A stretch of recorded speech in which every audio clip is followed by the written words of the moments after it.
Le sommet des Nations Unies sur la biodiversité s'est ouvert ce mercredi à Montréal, au Canada. Une COP15 présentée comme la dernière chance de sauver les espèces et les milieux naturels d'une destruction irréversible.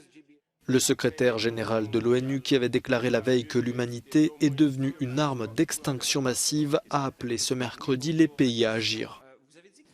Nous avons besoin que les gouvernements élaborent des plans d'action nationaux ambitieux qui protègent et préservent les dons de la nature et mettent notre planète sur la voie de la guérison. Nous avons besoin que les entreprises et investisseurs donnent la priorité à la protection dans leurs plans d'affaires et qu'ils investissent dans des méthodes de production et d'extraction durable à chaque maillon de leur chaîne d'approvisionnement. Et nous avons besoin d'une accélération spectaculaire de l'action en faveur du climat. Le président de la COP15, le ministre chinois de l'écologie, a déclaré qu'il fallait conclure un pacte de paix avec la nature. Pour le commissaire européen en charge de l'environnement, il faut un accord ambitieux.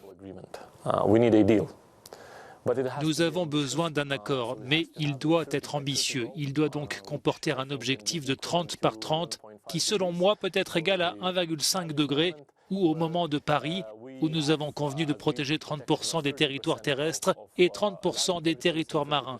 Cela ne sera pas suffisant.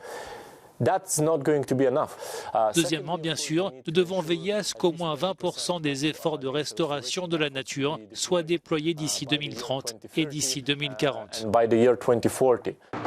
Les délégués de plus de 190 pays ont jusqu'au 19 décembre pour adopter un accord assez ambitieux pour mettre un terme d'ici 2030 à la destruction de la nature et de ses ressources, un accord indispensable à la survie de l'humanité.